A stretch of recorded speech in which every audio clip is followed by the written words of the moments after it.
died for me so that I could live. I have received so I can freely give. I believe in your promises. Help me use the gifts you've blessed me with. I know you were always faithful. Came and made a way back when I was still unable. I'll go wherever you're moving. Keep making me new. God, I want to be used by you. All for your glory. I'm looking for every way to look like you. Part of your story. My life is changed so that I can look like you.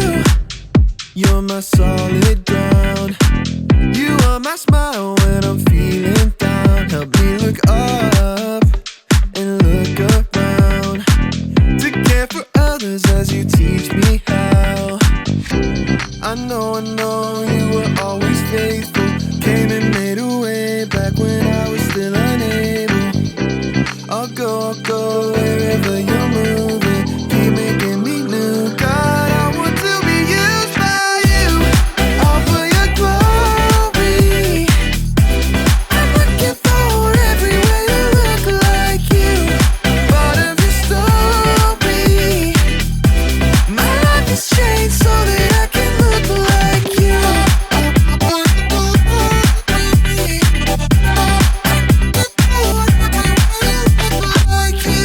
I know you were always faithful. Came and made a way back when I was still unable.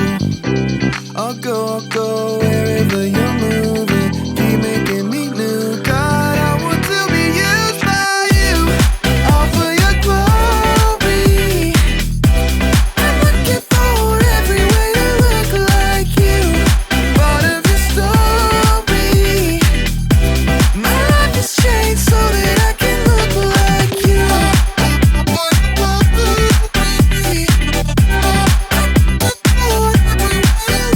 Like you.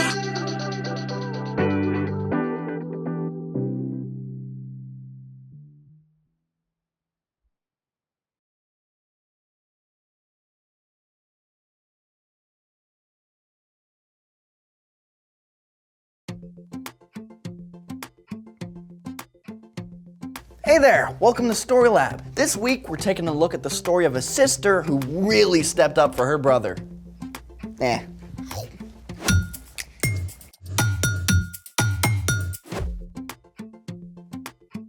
Hey, I'm Zeke. And I'm Carter. All month we're talking about what it looks like to love God by keeping our eyes open for ways to do God's work. Hey, your strawberries finally came in. Yeah, May I have one? well, someone or something beat you to it. Want one? No thanks, not anymore. But what happened? Looks like an animal chose violence and took it out of my poor plant. Yeah, was it your dog? What? My Otto would never. I mean, oh, just look at his squishy little face. I mean, you look so cute. And anyways, I think your cat did it.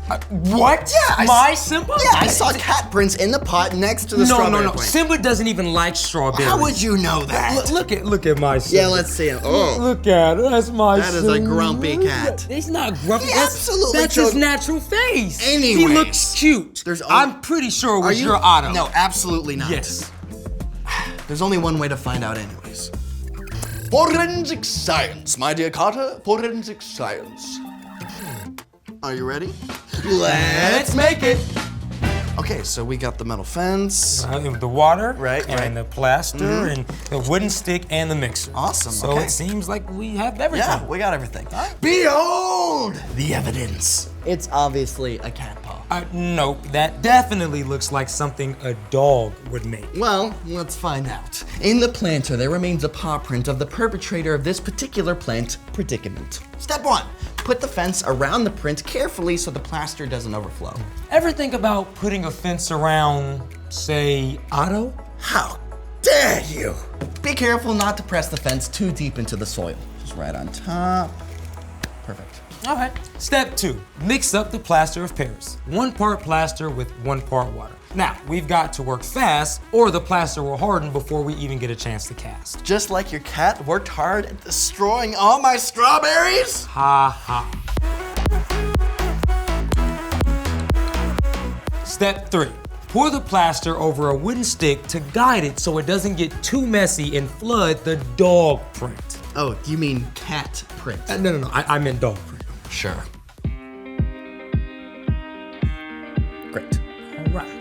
All right. And now we wait at least 30 minutes. For really good results, we can leave it overnight. Oh, this is taking forever, Zeke. Evidence can't be rushed. Or you can just admit it was your cat. Never. Hey, actually, I know how we can pass the time. If you say play a game, I'm in. I bet I can come up with way more reasons why cats are better than dogs by the time this drops.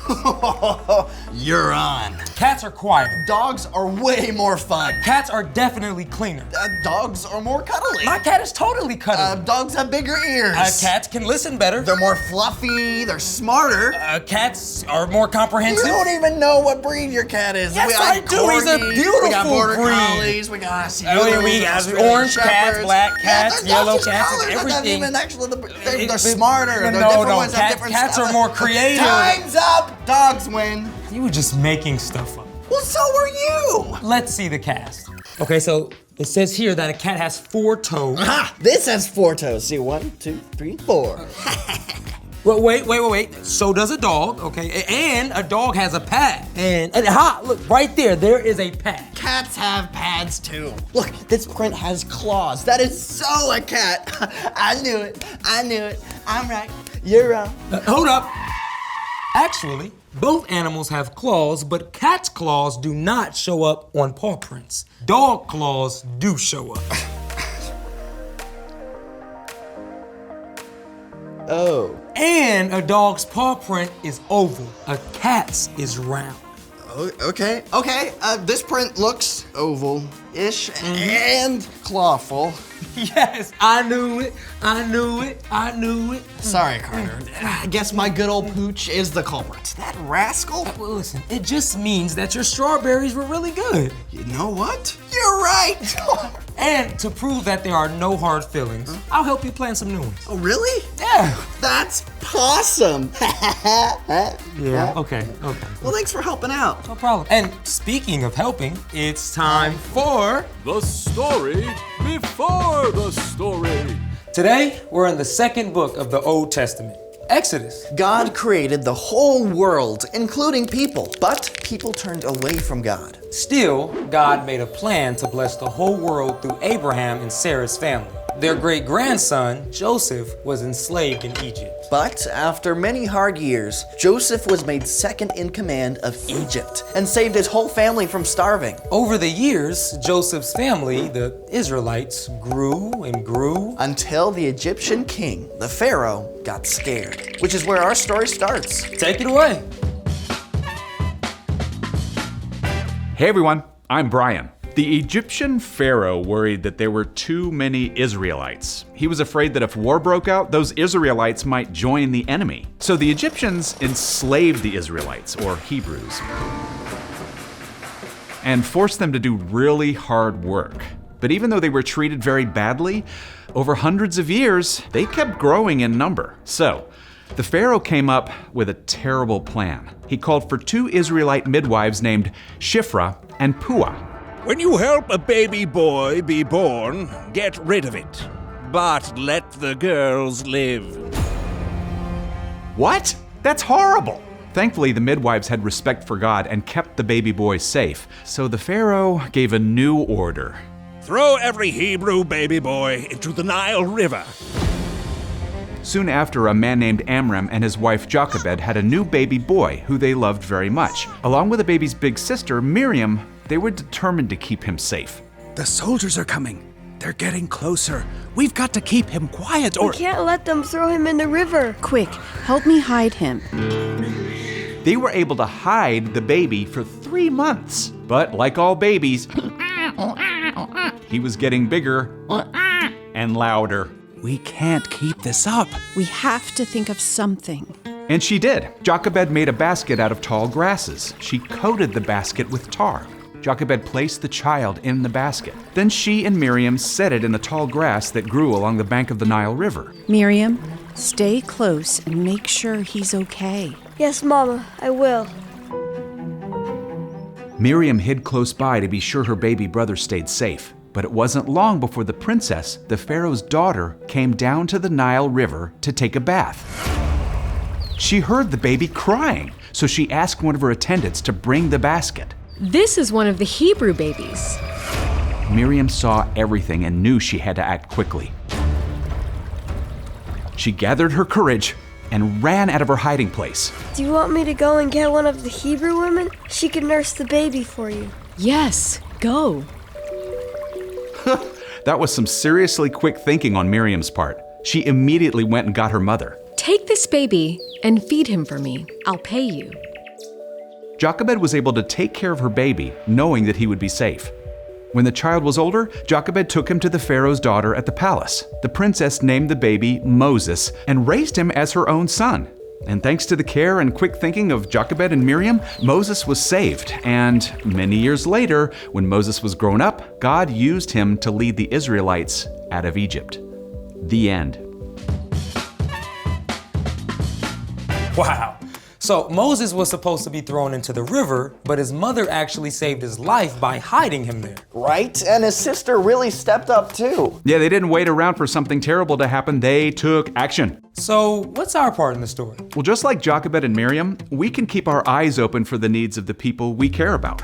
That takes initiative. Initiative is seeing what needs to be done and doing it. One of the best ways to practice initiative is to start with the people close to you, like your family and friends. Yeah, and I got to practice that last week after my mom ran a marathon. Whoa, she's like a superwoman. Yeah, but she was super sore the next day. So my sister and I decided to go and get whatever she needed so she wouldn't have to move. Oh, that's awesome. Oh, or if a friend has lost their water bottle, you can step in to help find it. Or you could clear the dinner dishes before you're asked. Or take initiative and call your grandparents first before they call you. Those are all great ideas. You can ask God to help you keep your eyes open for the needs of those around you, just like Jesus did. When we follow Jesus, God sends the Holy Spirit to live in us, so we don't have to do it on our own. So this week, keep your eyes open. Look for some ways to step it up and take initiative. Well, thank you, gentlemen, for taking the initiative to chat with me. Absolutely. You got it. See you next time. Bye, Brian. So, here's the thing.